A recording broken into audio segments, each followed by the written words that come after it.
Glória a Deus. Nós estamos no mês internacional da prevenção ao suicídio, conhecido como Setembro Amarelo. E nada mais justo e correto de nós tratarmos sobre esse assunto. E nós vamos conversar hoje a respeito de depressão e suicídio. E por que precisamos falar sobre depressão e suicídio? Porque se nós fizermos um exame, uma análise de como muitos cristãos estão vivendo hoje, nós vamos acabar descobrindo que existem várias pessoas que estão tomadas pela depressão. E infelizmente há um grupo, e eu chamo um grupo religioso ao extremo dentro da igreja, que acredita piamente que a depressão nada mais é do que uma possessão demoníaca, quando na verdade não é uma possessão demoníaca. Depressão é uma doença. Depressão ela precisa ser tratada. O depressivo ele precisa de cuidados, precisa de um conselheiro, precisa de um intercessor, precisa de alguém que o oriente, que lhe ajude, que ore, que interceda por ele, que faça ele sair de dentro dessa situação. Depressão é algo destrutivo. E devemos falar sobre depressão e não podemos deixar de falar do suicídio, porque são almas gêmeas, são companheiras idênticas. Essas duas, a depressão e o suicídio. A depressão é o último estágio, é o passo final para a derrocada, a descida para o suicídio. E nesse exato momento que nós estamos falando aqui, há um indício de a cada 46 segundos no mundo morre uma pessoa de suicídio. O Brasil é o segundo país na escala de suicídio. Vocês tiveram notícias tempos atrás de vários pastores que se suicidaram. Homens de extremo sucesso ministerial. E aí é onde que mora o perigo.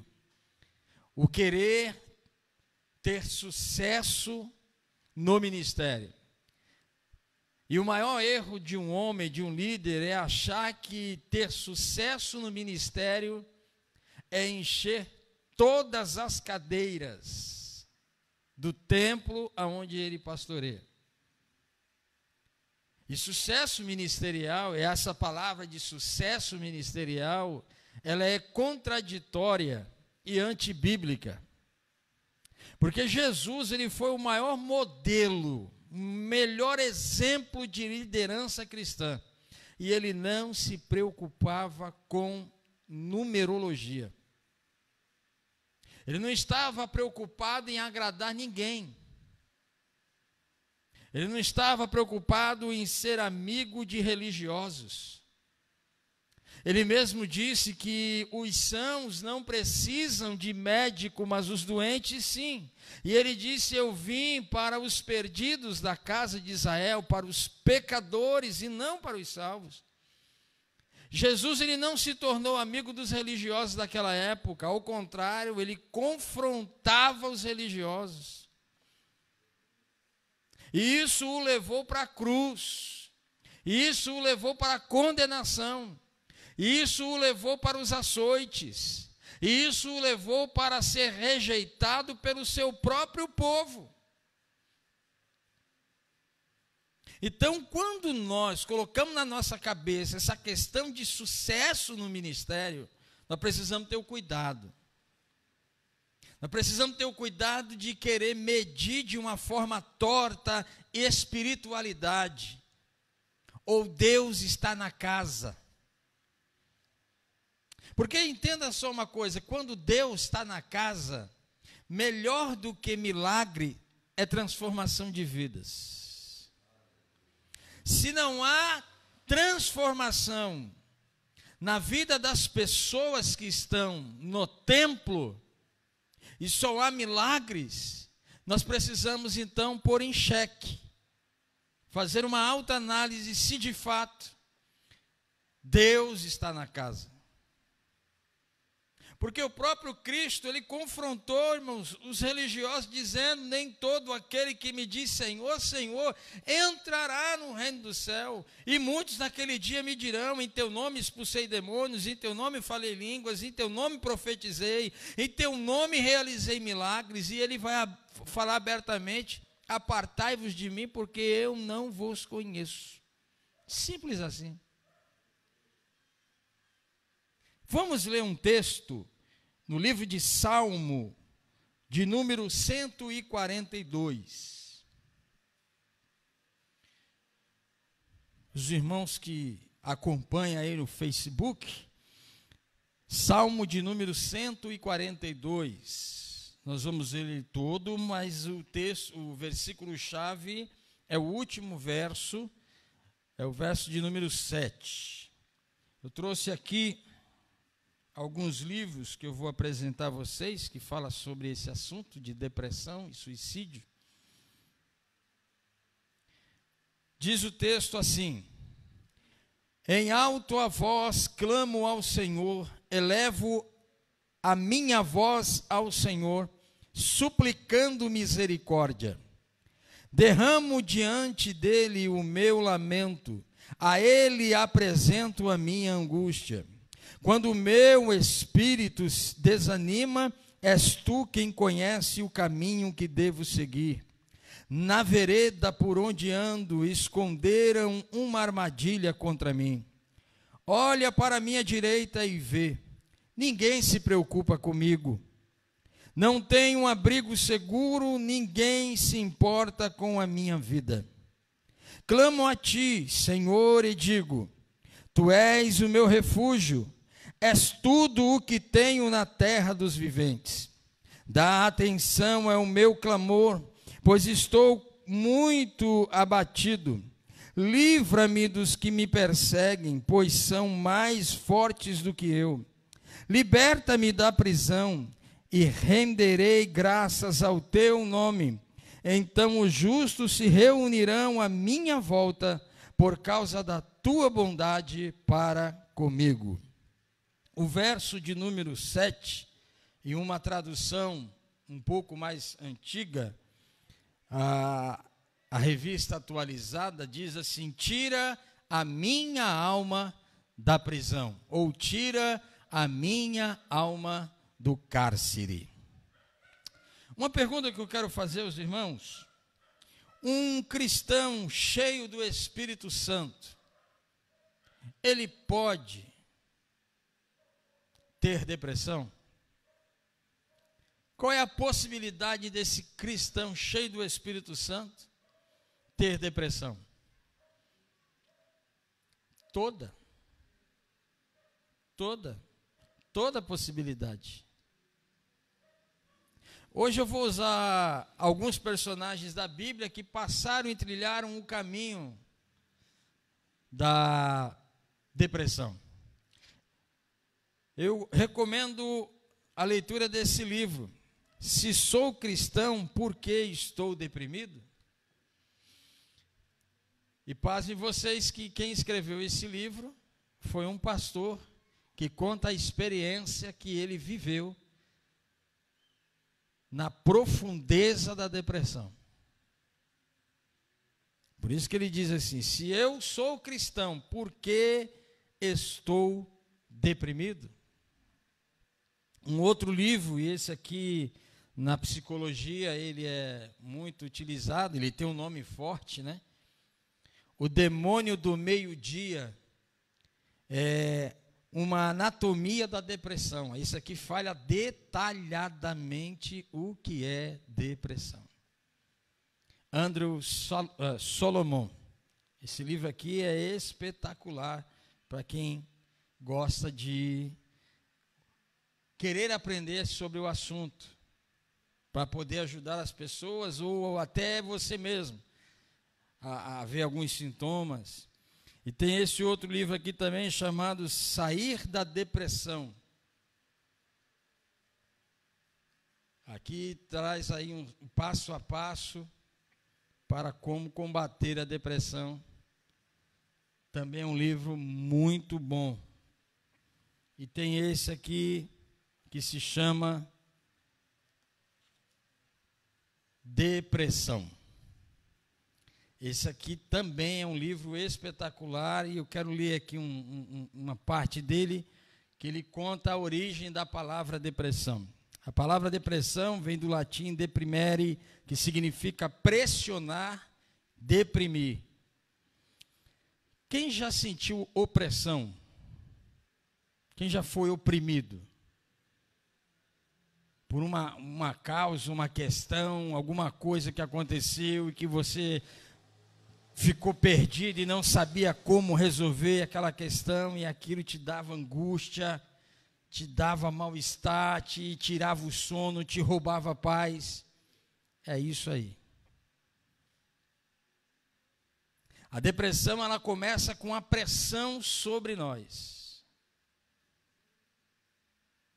E essa pressão, ela mexe com o nosso psique, o nosso lado psicológico. E a gente fica abalado, as emoções, elas começam a serem bagunçadas. A gente já não tem mais convicção, a gente já não tem mais certezas, gerado dúvidas, anseios, angústias, aflições. É terrível. Mais de 2000 anos atrás, os gregos e romanos usavam os rótulos de melancolia e mania para descrever variações no estado de humor. Aproximadamente no ano 400 a.C., Hipócrates, um famoso médico grego, que algumas vezes é citado como o pai da medicina ocidental, referiu-se à melancolia, a qual descrevia como uma aversão à comida, sentimento de desespero e irritabilidade e insônia. Como vamos explorar mais adiante neste capítulo, que esses são todos os sintomas tidos como comuns à depressão atualmente. Só a partir do século XIX e início do século XX, o termo depressão começou a tomar o lugar de melancolia. E isso se deu nos primórdios da tentativa de psiquiatras de realizar um estudo mais sistemático e definir a natureza e os sintomas dos problemas psiquiátricos. Mas tivemos que esperar até 1951 para a depressão ser reconhecida oficialmente como uma condição de saúde mental. Na primeira edição do primeiro Manual Diagnóstico e Estatístico dos Transtornos Mentais, que veio a ser visto como a Bíblia dos diagnósticos e da classificação dos transtornos mentais. E definir o que é depressão, irmãos, não é fácil. Não é fácil. A depressão é um distúrbio afetivo que acompanha a humanidade ao longo de sua história. No sentido patológico, a presença de tristeza e pessimismo, baixa autoestima, que aparecem com frequência e podem combinar-se entre si. É imprescindível o acompanhamento médico, tanto para o diagnóstico quanto para o tratamento adequado. Olha que coisa interessante. Preste atenção no que eu vou lhe dizer aqui. Eu não sei se você já passou por esse momento na sua vida. Sabe aquele momento em que você quer ficar trancado no teu quarto, de luz apagada, sem ânimo para fazer nada, perca de concentração porque você não consegue focar em algo que você precisa fazer, você está extremamente abalado, as suas emoções estão bagunçadas. Quem já viveu isso? Eu já, irmão. E eu sei o que eu estou falando. Você não tem noção do que é você acordar sem esperança nenhuma, sem ânimo, sem prazer na vida. Você olhar para tudo e ver tudo cinzento, perde-se a graça das cores.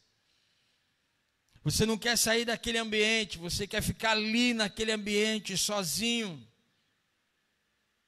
Você não quer ver ninguém, você não quer falar com ninguém. Você perde a sua paciência, você não aguenta ouvir grito, não aguenta ouvir barulho. Isso tudo são sinais de depressão. Você já conversou com uma pessoa pessimista? Quando você conversa com essa pessoa, ela sempre tem uma palavra negativa. Será? Não vai dar não. Isso não vai dar certo. Eu nasci para sofrer. Nada para mim tem jeito, nada para mim dá certo. Eu não consigo nada, eu não chego a lugar nenhum. Já conversou com esse tipo de pessoa? Quem já? Levanta a mão. Quando você saiu da presença dela, como é que você ficou?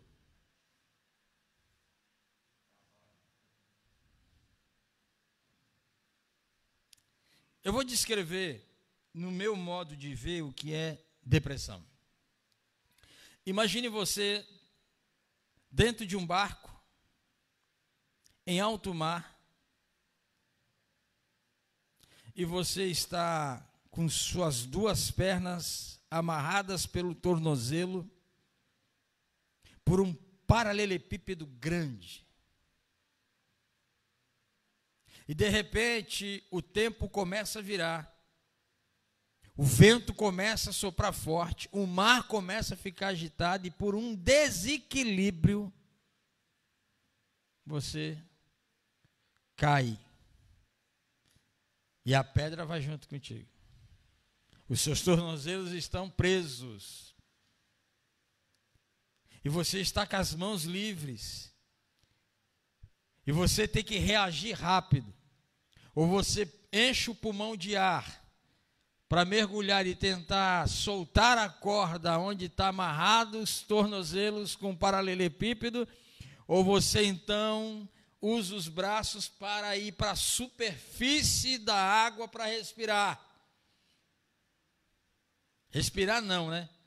Soltar, soprar o ar que ficou dentro de você. Que pode ver que quando você mergulha, a primeira coisa que você faz quando você volta à superfície é buscar ar ou soltar o que está dentro. Soltar. Não é isso, meu Fernando? Né? Porque você está cheio, os pulmões estão cheios. Então ninguém morre por falta. Morre por excesso. Morre por não conseguir, né? Soprar para fora. Agora você veja aí, sentiu a agonia que é? Ou você sobe, ou você arruma um jeito de descer, mas aí a pedra vai te puxando para onde? Para baixo. E você não tem como ir para cima. Deu agonia? Sentiu agonia? Depressão é isso. Ela não te permite você raciocinar. Ela não te permite você tomar uma decisão. Então vai chegar um momento que você vai se entregar. E quando você se entrega, o próximo passo é o suicídio. O texto que nós lemos aqui é o texto de Davi. Sabe onde é que Davi estava? Dentro da caverna de Adulão. E você sabe por que Davi estava dentro da caverna de Adulão? Porque Davi estava fugindo do assassino, daquele que queria matá-lo. E sabe quem é que queria matá-lo? O próprio filho Absalão. Não era Saul. Era o próprio filho Absalão. Se você pegar 1 Samuel, capítulo de número 12, 11, 12, 13, 14, você vai ver a história. Absalão perseguiu o próprio pai. Absalão tinha um ódio mortal de Davi, o seu pai. E Davi amava demais Absalão. E Davi agora está escuso, escondido dentro de uma caverna, sentindo as dores. Olha o que ele expressa aqui, irmãos.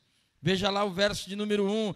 Em alta voz clamo ao Senhor, elevo a minha voz ao Senhor, suplicando o quê? Misericórdia. E ele vai dizendo aqui, ó, verso 2. Derramo diante dele o meu lamento, a ele apresento a minha angústia. Verso 3. Quando o meu espírito desanima, és tu quem conhece o caminho que devo seguir. Na vereda por onde ando, esconderam uma armadilha contra mim. Olha para a minha direita e vê. O que ele fala aí? Ninguém se preocupa comigo. Um outro sinal de pessoas deprimidas é aquelas pessoas que acham que o problema delas é maior do que das outras pessoas. E ela se torna exclusiva no mundo das aflições. E ela acha que toda a atenção de todo mundo tem que se voltar para ela. Viu o que ele disse aqui? Olha para a minha direita e vê. Ninguém se preocupa comigo. Ninguém se importa com a minha vida. Eita Jesus. Já conversou com gente assim? Tem muita ou tem pouca gente desse jeito aí no mundo? Tá cheio, irmão. Na igreja, quando eu falo igreja, não estou falando só de nós não, estou falando assim no apanhado geral. Tem gente tomado por isso. Tem gente que está doente querendo cuidar dos outros. Tem gente que não consegue resolver os próprios problemas, mas quer se meter em resolver o problema dos outros. E fica pior do que já estava. Tem gente que não consegue ter um foco central numa coisa, mas quer aconselhar as outras pessoas a ter o que ela mesma não tem. E quando chega a crise, é essa visão que ela tem. Ninguém se preocupa comigo. Ninguém se importa com a minha vida. Nós tivemos uma experiência dessa aqui, no nosso meio.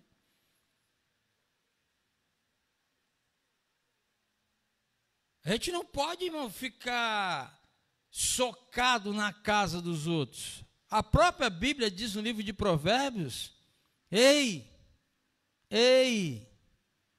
tira o teu pé da casa do teu próximo para que ele não se ire contra ti. Provérbios fala isso. É interessante que a notícia depois da visita vai ser a gente. A conversa depois, a próxima conversa, o assunto vai ser a gente. E a Bíblia já dá esse conselho. Ei, não seja permanente na casa do teu irmão. Não seja, é um conselho. Uma vez, outra, glória a Deus, comunhão, oração. Beleza, mas está lá todo dia, socado lá dentro. Não dá não, irmãos. Isso dá dor de cabeça. Isso gera fofoca, isso gera intriga, isso gera briga, não é bom. Aí ele continua aqui, ó, vê só, no verso de número 6, dá atenção ao meu clamor, pois estou muito abatido, livra-me dos que me perseguem, pois são mais fortes do que eu. Irmão, aqui o camarada ele está extremamente depressivo. E por fim, ele diz o seguinte: tira a minha alma da prisão, para que eu louve o teu nome. Ou seja, enquanto ele estiver nesse estado que ele está vivendo, ele não tem força nem para glorificar o nome do Senhor. E isso é um fato. Agora me diga uma coisa, um homem como Davi, como a própria Bíblia nos ensina, que Deus, ele disse, achei a Davi, um homem segundo o meu coração, que fará toda a minha vontade. Irmão, ele está como aqui? Deprimido, tomado pela depressão. Mas os mais espirituais, os espirituosos, os religiosos de plantão, o que gosta do fogo, do poder, do reteté, da libertação e do não sei o quê, vai dizer que esse cara aqui está endemoniado, está carregado de demônio, está possesso de demônio. Irmão, é um homem segundo o coração de quem? E quem deu esse título a Davi? O próprio Deus. E Davi está como aqui? Extremamente deprimido. Escondido dentro de uma caverna, fora da cidade, fora do palácio, fora da própria casa.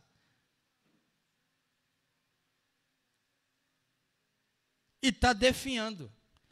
Olha as expressões que ele usa. Verso 2... angústia, verso 3, desânimo no espírito, verso de número 4, solidão, né? Verso de número 6, abatimento, fraqueza, desânimo, e no verso 7, ele grita, liberta-me dessa prisão. Então ele tem aquele momento dele, pastor Jurandir, como uma prisão, ou seja, ele não consegue fazer nada. Nada. Esse aqui é o primeiro personagem bíblico que eu trago para vocês, que passou pela vereda, pela senda da depressão. Vamos falar de quem agora? Por que não falar de Elias?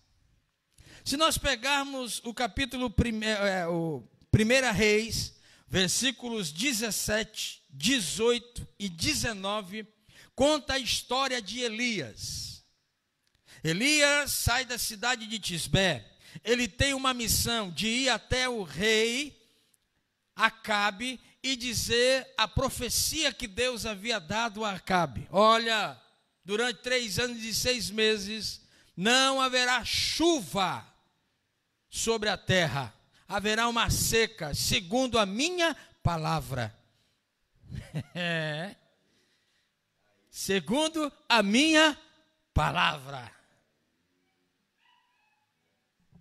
Quando ele sai da presença do rei, ao passar pelas portas do palácio, veio a seca.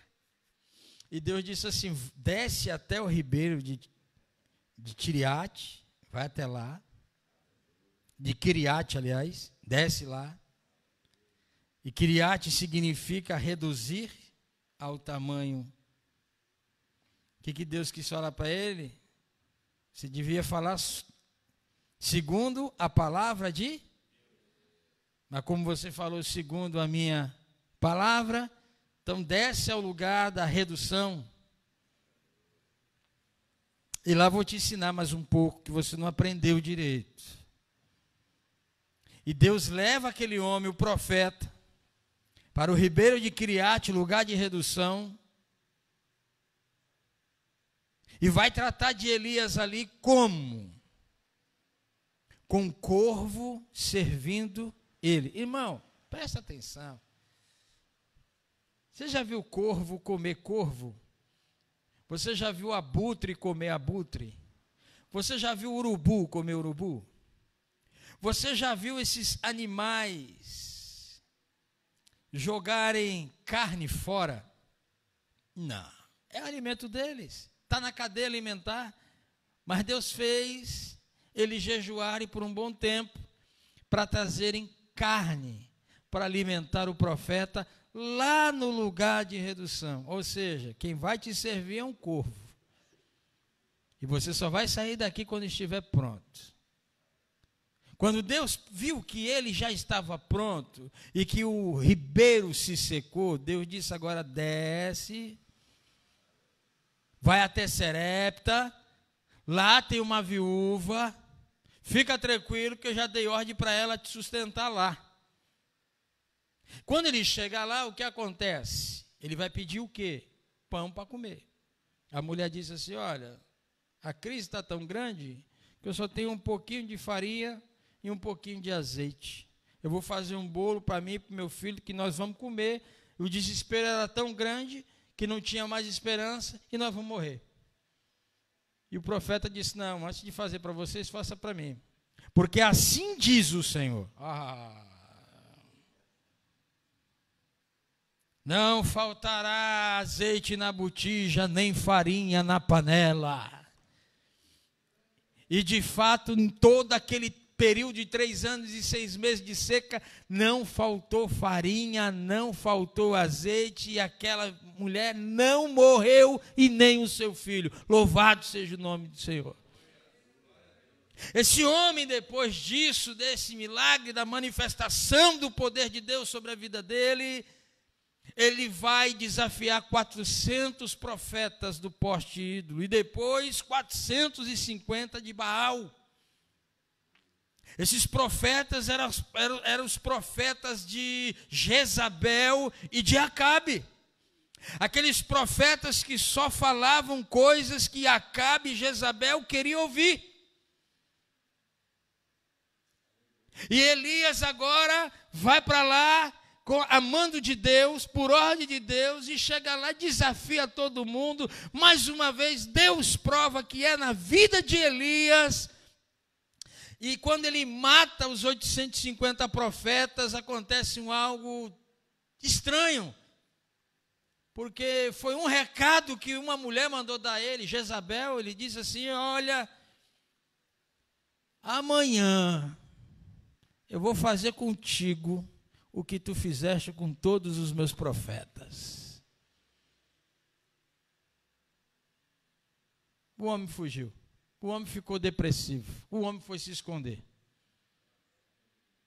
Ele deitou debaixo de um pé de zimbro, figueira parruda e brava. O anjo chegou lá, levou pão e água para Elias. Elias, acorda, Elias. Levanta-te, come, bebe, porque a jornada ainda é longa, Elias. Elias comeu, Elias bebeu e Elias voltou a dormir novamente. E Elias pede a morte para Deus. Mataram todos os teus profetas, só eu fiquei. O mesmo erro e o mesmo sentimento de Davi. Ninguém olha para mim, só eu. Estou sozinho.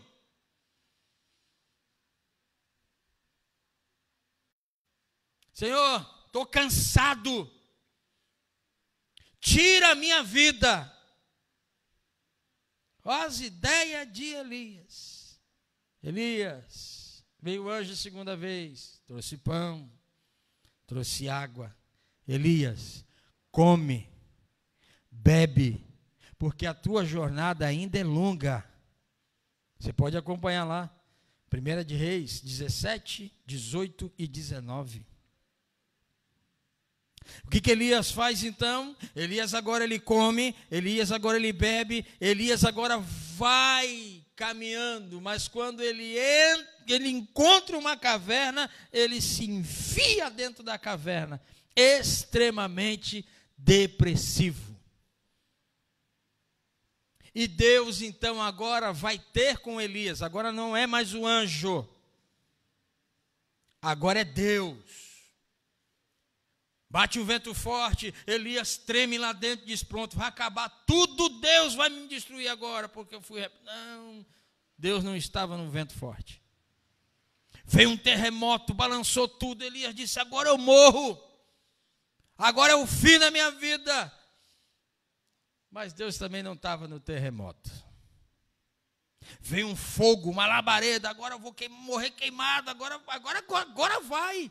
E Deus também não estava no fogo. De repente veio um silício, uma brisa, um sopro de vento. E dizia: Elias, o que fazes aqui, Elias? Mataram todos os teus profetas, Senhor. Eu tenho sido zeloso, eu tenho sido cuidadoso, eu tenho orado, eu tenho jejuado, eu tenho pregado, eu tenho falado da tua palavra. Só eu fiquei, o resto está todo mundo morto. Elias, Elias, o que fazes aqui, Elias? Deixa eu te falar uma coisa, Elias. Eu preservei 7.000 homens que não se dobraram diante de Baal, Elias. Agora, Elias, você vai fazer uma coisa, você vai sair daqui, você vai descer pelo mesmo caminho que você veio, e tu vais entrar na cidade e vai encontrar um jovem por nome de Eliseu, e tu vai agora separar ele, porque ele será o teu substituto. Mas antes de Deus ordenar que ele fosse para a missão, Deus primeiro tratou de Elias, cuidou de Elias, não culpou Elias, não apontou os defeitos de Elias, não jogou na cara de Elias a covardia. Ao contrário, Deus, com misericórdia e amor, ele cuida de Elias. E antes que Elias se perdesse, Deus providenciou o substituto. E uma coisa interessante, que quando nós lemos, irmã Lucineide, no capítulo 2 de 2 Reis, Deus ainda, ao invés de tirar a vida de Elias, toma Elias para si. Oh, louvado seja o nome do Senhor! Mas esse homem sofreu a força da depressão, a ponto de pedir a morte, porque para ele parecia que não havia mais solução naquele caso. Porque não era uma mulher comum que havia lhe prometido a morte. Era uma mulher mais perversa de toda a história da Bíblia, chamada Jezabel. Ela matava por prazer. E ela fazia isso para mostrar a autoridade que ela tinha. Ela gostava de autoridade, de ser autoridade. Vamos falar de mais um personagem bíblico. E esse aqui é um dos mais conhecidos, e todos nós gostamos dele, nosso irmão Jó. Veja o capítulo 3 de Jó comigo. Jó, livro de Jó, capítulo de número 3. E veja a expressão do homem a qual Deus tinha prazer de testificar quem ele era.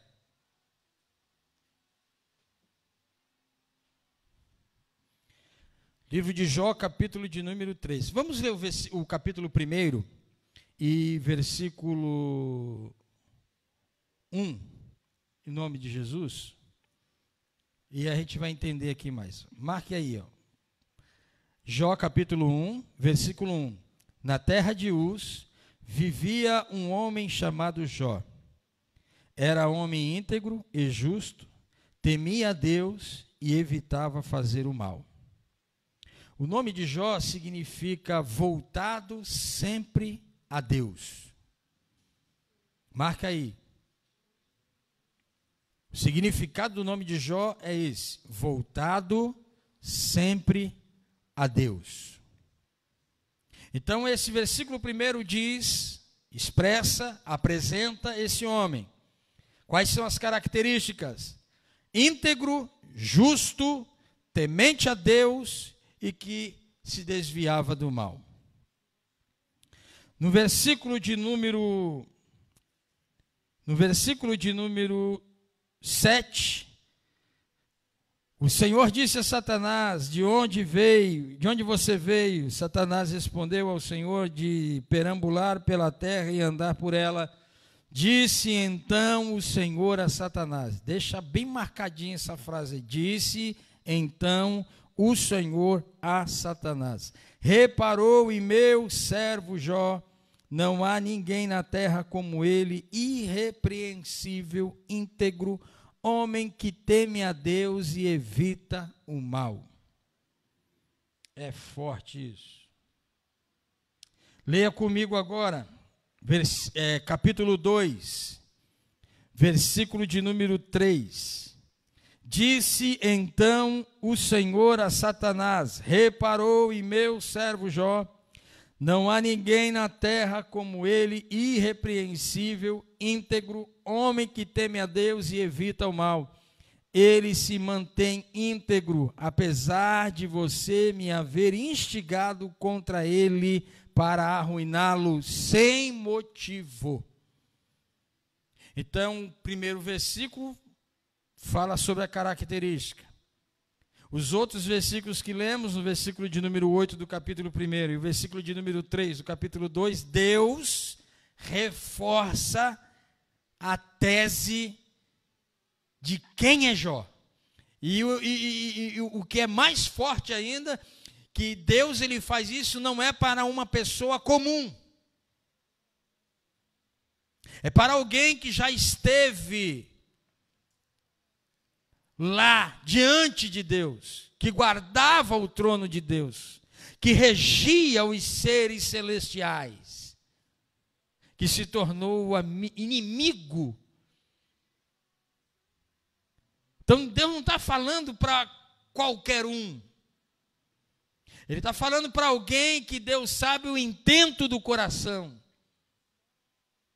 E o intento do coração de Satanás é afastar as pessoas de Deus. E se para isso ele puder nos tornar multimilionários, ele faz, porque ele sabe que nós nos afastaremos de Deus. Irmãos, o problema não é o dinheiro. A Bíblia não diz que o dinheiro é a raiz. Não, o amor ao dinheiro é a raiz de todos os males.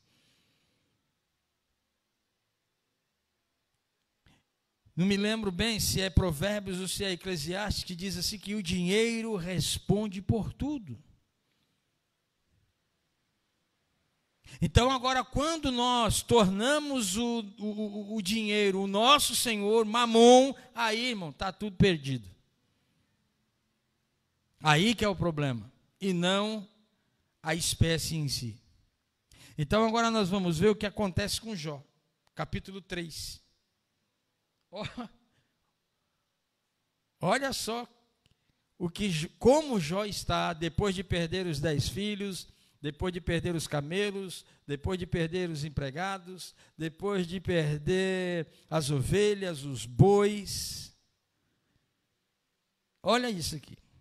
Depois disso, Jó abriu a boca e amaldiçoou o dia do seu nascimento, dizendo: pereça o dia do meu nascimento e a noite em que se disse, nasceu um menino.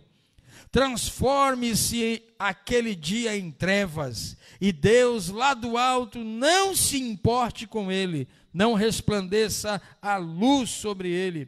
Chamem-no de volta às trevas e a mais densa escuridão. Coloque-se uma nuvem sobre ele e o negrume aterrorize a sua luz. Apoderem-se daquela noite densas trevas, não seja ela incluída entre os dias do ano, nem faça parte de nenhum dos meses. Seja aquela noite estéril, e nela não se ouçam brados de alegria.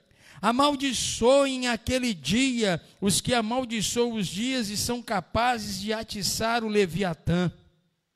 Fiquem escuras as suas estrelas matutinas, espere ele em vão pela luz do sol, e não veja os primeiros raios da alvorada, pois não fechou as portas do ventre materno para evitar que eu contemplasse males. Porque não morri ao nascer, e não pereci quando saí do ventre? Porque houve joelhos para me receberem e seios para me amamentarem. Agora eu bem poderia estar deitado em paz e achar repouso, junto aos reis e conselheiros da terra, que construíram para si lugares que agora jazem em ruínas, com governantes que possuíam ouro, que enchia suas casas de prata, porque não me sepultaram como criança abortada, como um bebê que nunca viu a luz do dia. Ali os ímpios já não se agitam, e ali os cansados permanecem em repouso. Os prisioneiros também desfrutam sossego, já não houve mais gritos do feitor de escravos. Os simples e os poderosos ali estão, e o escravo está livre do seu senhor. Porque se dá luz aos infelizes e vida aos de alma amargurada, aos que anseiam pela morte e esta não vem, e a procuram mais do que um tesouro oculto, aos que se enchem de alegria e exultam quando vão para a sepultura. Porque se dá vida àquele cujo caminho é oculto, e a quem Deus fechou as saídas? Pois me vêm suspiros em vez de comida, meus gemidos transbordam como água. O que eu temia veio sobre mim, e o que eu receava me aconteceu. Não tenho paz, nem tranquilidade, nem descanso, somente inquietação. Que contraste é esse, irmãos?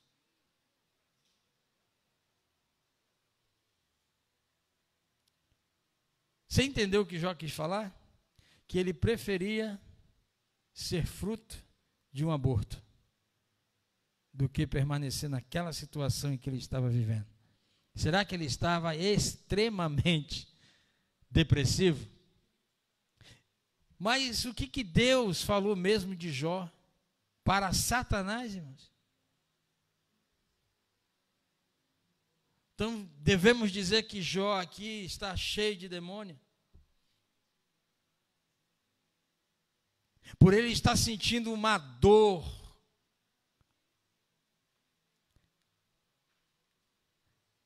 silenciosa.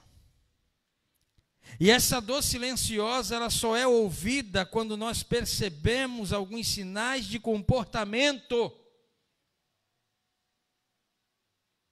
Afastamento, desânimo, isolamento. Nós precisamos estar atentos a isso em nome de Jesus Cristo. Nós precisamos parar de olhar um pouco para o nosso próprio umbigo e começar a olhar ao redor, porque tem gente que está ao nosso redor silenciosamente pedindo socorro.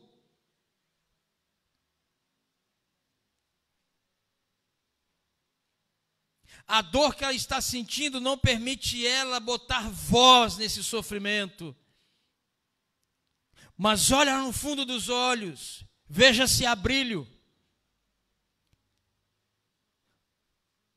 Olha no fundo dos olhos, porque os olhos é a janela da alma, e se é a janela da alma, nós teremos um sinal de que essa pessoa está precisando não de um dedo apontado, mas de mãos estendidas. Não de dedo em riste, mas de braços abertos. O ser humano ele tem um problema muito grave. E o problema do ser humano é tentar ajudar jogando na cara o que não se precisa falar mais. Nós precisamos aprender com Deus a tratar dos nossos pecados e dos pecados dos outros. Porque se eu me escandalizo com o pecado dos outros e não escandalizo com os meus pecados, eu sou um hipócrita fariseu e filho do diabo, porque sou mentiroso. E nós não vamos conseguir tirar essa pessoa dessa inércia, deste afogamento da alma, apontando os defeitos, apontando os pecados, apontando os tropeços que essa pessoa infelizmente veio cometer. Nós precisamos aprender com Deus, que quando Ele veio em nossa direção, Ele pegou todos os nossos pecados, jogou dentro de um saco de lixo e Ele lançou no mar do esquecimento, e Ele mesmo diz que nem Ele mesmo quer se lembrar mais daquilo, e Ele não se lembra. Porque todas as vezes que Ele vem tratar conosco, Ele vem tratar conosco sem apontar os pecados que realizamos ou fazemos, mas Ele vem tratar conosco com amor, compaixão, piedade e misericórdia.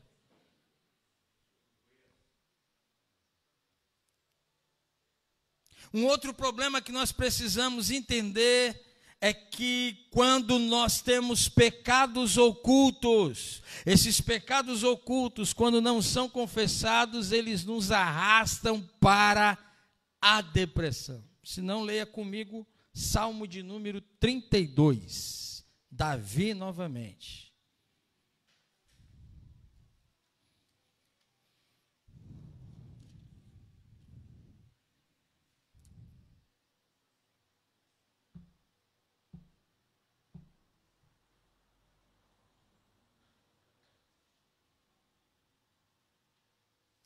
Salmo de número 32, a partir do verso 1. Como é feliz aquele que tem suas transgressões perdoadas e seus pecados apagados. Como é feliz aquele a quem o Senhor não atribui culpa e em quem não há hipocrisia. Enquanto eu mantinha escondidos os meus pecados, o meu corpo definhava de tanto gemer. Pois de dia e de noite a tua mão pesava sobre mim, minhas forças foram se esgotando como em tempo de seca. Então reconheci diante de ti o meu pecado e não encobri as minhas culpas. Eu disse, confessarei as minhas transgressões ao Senhor, e tu perdoaste a culpa do meu pecado. Portanto, que todos os que são fiéis orem a ti, enquanto pode ser encontrado. Quando as muitas águas se levantarem, elas não os atingirão. O pecado não confessado, o pecado não tratado, nos arrasta para uma vida depressiva. Vivemos a vida, corremos a vida, fazemos planos, projetos e não alcançamos nada. Por quê, irmãos? A Bíblia diz que aquele que esconde o seu pecado não prosperará, mas o que confessa e deixa alcança misericórdia. Muitas pessoas não permanecem na presença de Deus porque na sua religiosidade acreditaram que porque pecam, não é digno de estarem na presença de Deus. É essa a maior culpa que Satanás coloca na cabeça de alguém. Quando a Bíblia diz o seguinte, primeira epístola de João, capítulo de número 2. Alguém leia aí. Primeira epístola de João, capítulo de número 2. Leia, por gentileza, o versículo de número 1 e 2.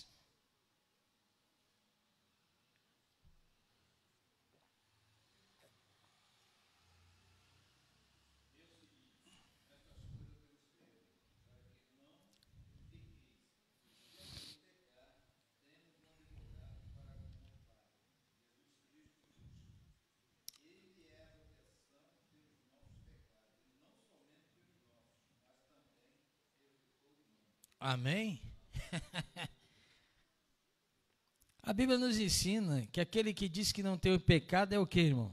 Mentiroso. Nós pecamos, irmãos. Nós não podemos viver na prática do pecado. Na prática. Mas pecado, todos nós cometemos e temos. Veja só, falamos de Davi, falamos de Elias, falamos de Jó. Jó foi sustentado pela graça de Deus e por ele ter se mantido fiel. Veja que coisa extraordinária, a certeza, a confiança e a garantia de Deus, quando empenhou a palavra dele de quem era Jó para Satanás. A ponto de Jó suportar a mulher o abandonar, os amigos lhe culparem, dizendo que ele havia cometido algum pecado tão grande que fez com que Deus se irasse com Jó daquela forma, quando Jó não fez pecado nenhum, não cometeu pecado nenhum, não passou por desobediência nenhuma, ao contrário de tudo isso. E por ele se manter firme, Deus tratou com Jó. Quando a gente lê os versículos de número 37 até 41, nós vamos ver Deus falando e tratando com Jó. Deus mostrando para Jó: Jó, quem está no controle de tudo sou eu. Quem permitiu tudo foi eu. Sou eu que estou na ação, é eu que dou limite a tudo. Eu sou quem eu sou, Jó. A ponto de Jó então olhar para Deus e confessar uma coisa: bem sei que tudo podes e que nenhum dos teus planos pode ser impedido. Louvado seja Deus. No versículo de número 7, Deus aplica a justiça dele, dizendo para os amigos de Jó se reunirem e irem até ele, pedir perdão para ele. Jó iria orar e Deus iria ver se usaria de misericórdia para com eles. E no versículo 10 diz que enquanto Jó orava pelos seus amigos, Deus mudava o cativeiro de Jó. E Jó viveu mais 120 anos. Teve suas coisas restituídas, seus filhos de volta, a sua vida novamente, e ele permaneceu íntegro, mas ele passou pela senda, pela vereda da depressão, a ponto de dizer que seria ele melhor um fruto de um aborto do que se manter com vida. Por último, profeta Jeremias, lá no livro das suas Lamentações,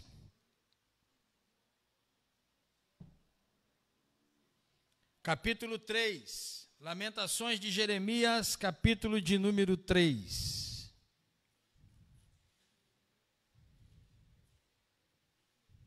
Aleluia, aleluia, aleluia, aleluia. Louvado seja o nome santo do Senhor. Aleluia. Aliás, irmãos, Jeremias capítulo 20, versículo 7. Me perdoa.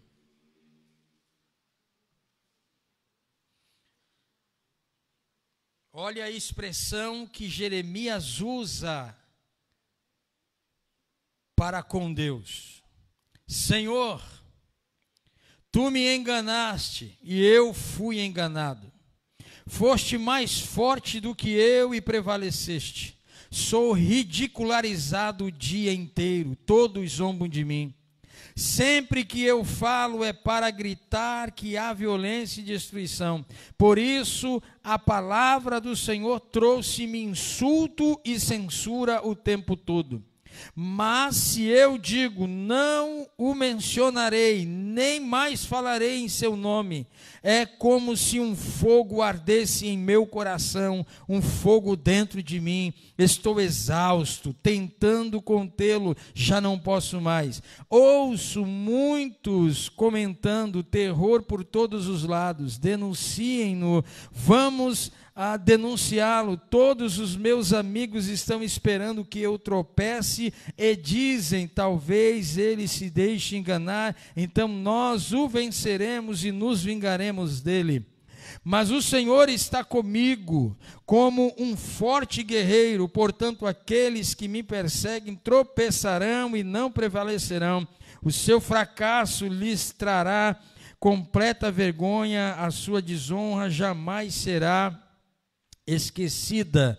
Ó Senhor dos exércitos, tu que examinas os justos e vê o coração e a mente, deixa-me ver a tua vingança sobre eles, pois a ti pus a minha causa. Agora veja uma coisa terrível que Jeremias ele fala, versículos 17 e 18. Mas Deus não me matou no ventre materno, nem fez da minha mãe o meu túmulo, e tampouco a deixou permanentemente grávida. Por que saí do ventre materno? Só para ver dificuldades e tristezas e terminar os meus dias na maior decepção. Profeta, irmão. Profeta. Olha, presta atenção. Dois profetas, um patriarca e um rei. Todos servos de Deus, todos testificados pelo Senhor, todos escolhidos a dedo pelo Senhor, passaram pela senda da depressão. Mas todos eles venceram. Todos eles venceram.